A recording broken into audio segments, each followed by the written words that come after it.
শালা মাগি বাড়ি ভর্তি লোকের সামনে আমাকে অপমান করলো। লেউরি আমি নাকি বাথরুমে ওকে মেরে মেয়েদের চান করা দেখেছি। হ্যাঁ বাড়া দেখেছি তো কি আছে, বাড়া চান করলে দেখবো না নাকি? হ্যাঁ তাই বলে এইভাবে বাড়ি ভর্তি লোকের সামনে বাবাও আমাকে সবার সামনে মারলো।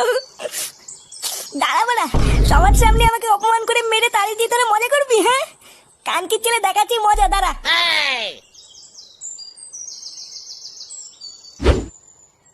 বাবা চলুন কিছু খেয়ে নেবেন।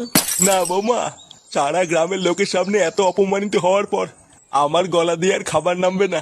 ফাটাকে খাইয়ে তুমি খেয়ে নাও, যাও। নান্টু বাবু, রান্নাগুলো হেভি হয়েছে বুঝলেন। বহুদিন পর আজকে সেটা ভরে খেলাম। আর মাছের ঝোলটা যা হয়েছে না, এখনো মুখে লেগে আছে।